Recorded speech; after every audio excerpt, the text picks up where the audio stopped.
بسم اللہ الرحمن الرحیم۔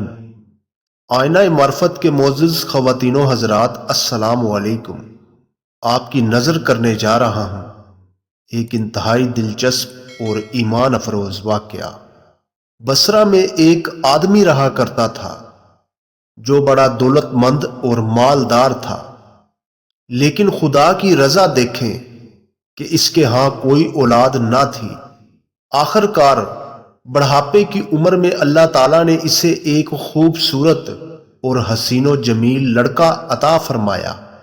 انہوں نے بڑی محبت اور شوق سے اس کی پرورش کی اور اس پر بڑا پیسہ خرچ کیا۔ کچھ عرصے بعد اس بچے کا والد فوت ہو گیا۔ اب وہ بیٹا اپنی ماں کے زیر تربیت رہنے لگا۔ جب وہ بچہ جوان ہوا تو حسن و جمال اور خوبصورتی میں بے مثال بن گیا۔ اس کی والدہ نے اسے فتنہ اور نظر بد سے بچانے کے لیے برقع پہنانا شروع کر دیا۔ تمام عمرہ اور بڑے بڑے لوگ اس کے پاس بیٹھنے کے لیے بے تاب ہونے لگے، اور پھر اس کے لیے بہت سے لوگوں نے اپنی بیٹیوں کے رشتے پیش کیے، مگر اس کی والدہ نے یہ کہہ کر انکار کر دیا کہ میں اپنے بیٹے کی شادی اس لڑکی سے کروں گی جو اس سے بھی بڑھ کر خوبصورت اور حسین ہوگی۔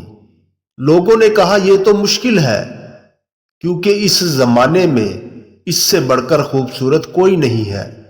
ایک دفعہ یوں ہوا کہ ایک دن وہ عورت اپنے بیٹے کو ساتھ لیے کہیں جا رہی تھی۔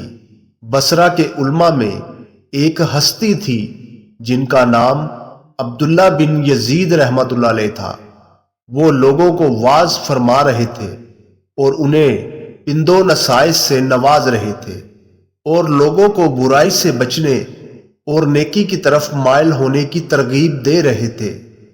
ان کے گرد لوگوں کا ایک بہت بڑا اجتماع تھا جو ان کی گفتگو سن رہا تھا۔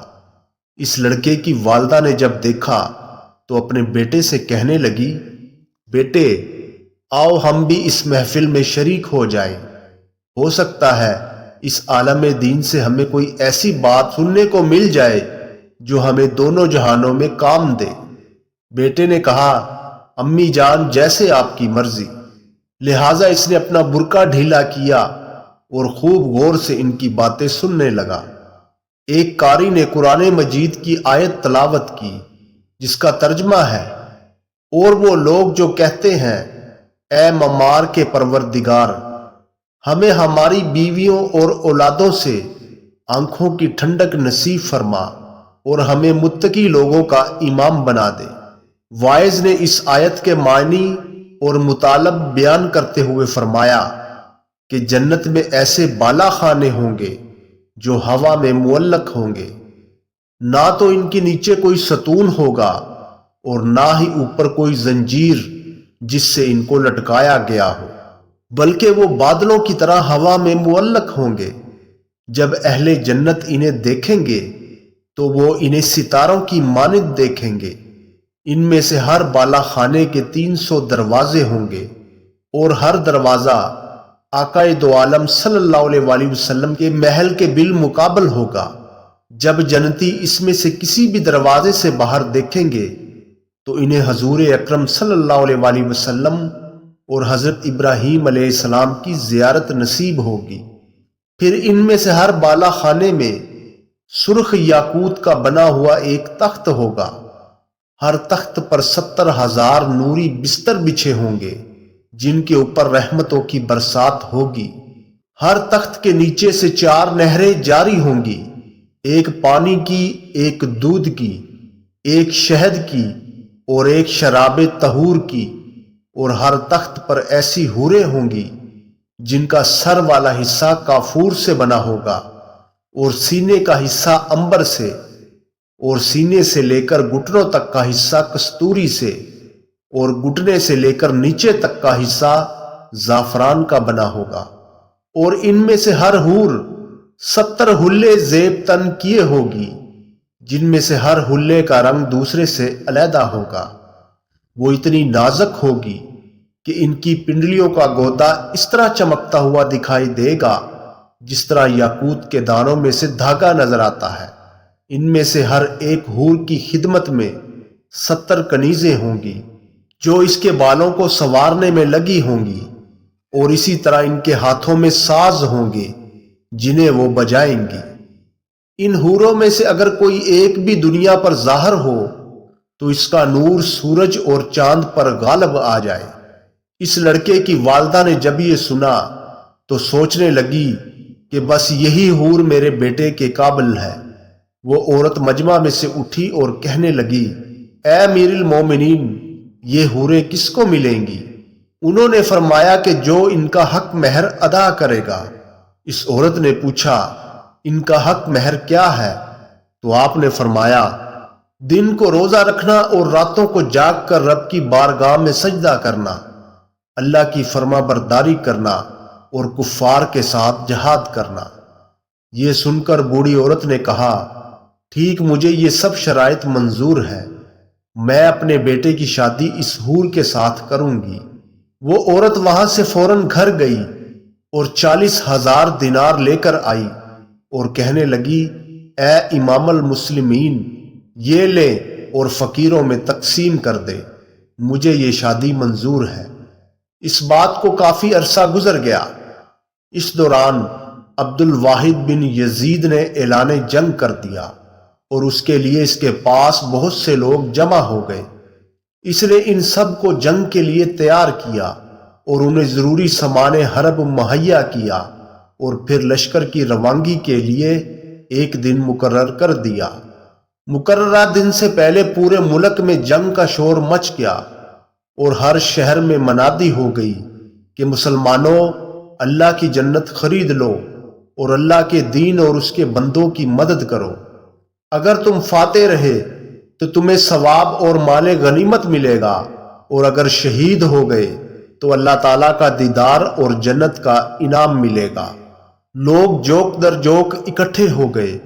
عبداللہ کہتے ہیں کہ میں نے دیکھا تو مجھے وہی لڑکا عربی گھوڑے پر نظر آیا۔ اس نے مکمل اسلحہ زیب تن کر رکھا تھا اور اس کی ماں نے اس کے گھوڑے کی باگ تھام رکھی تھی۔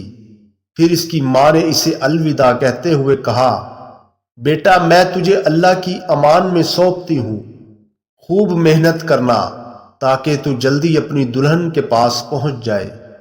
جب جنگ شروع ہونے لگی اور دشمن سامنے آ گیا تو مسلمانوں نے بھی اپنی صفیں درست کر لی اور اپنے دفاع کا جو بندوبست وہ کر سکتے تھے کر لیا۔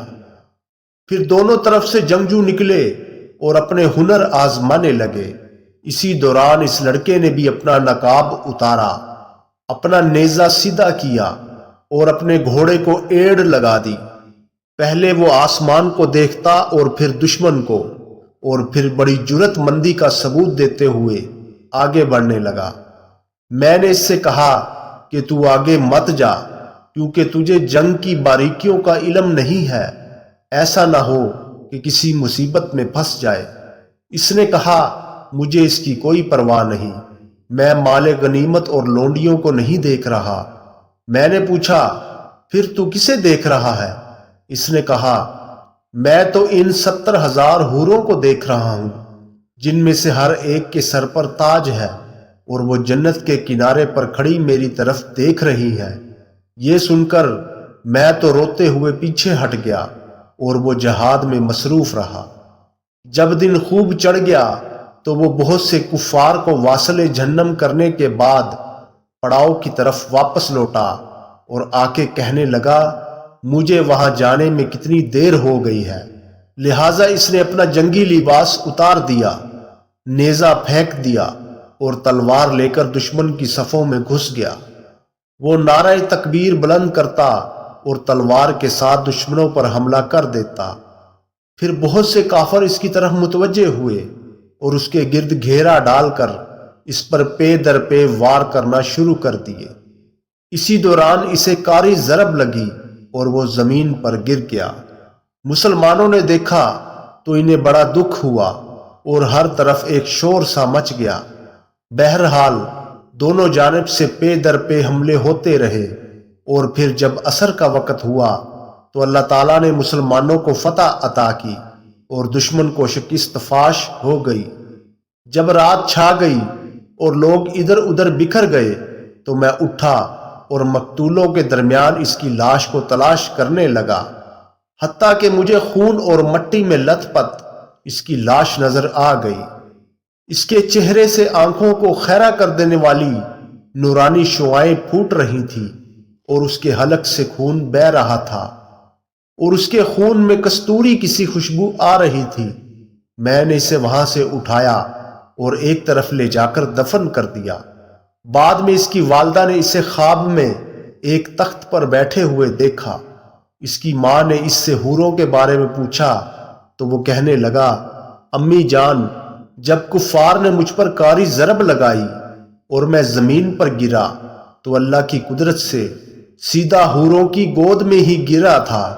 سبحان اللہ۔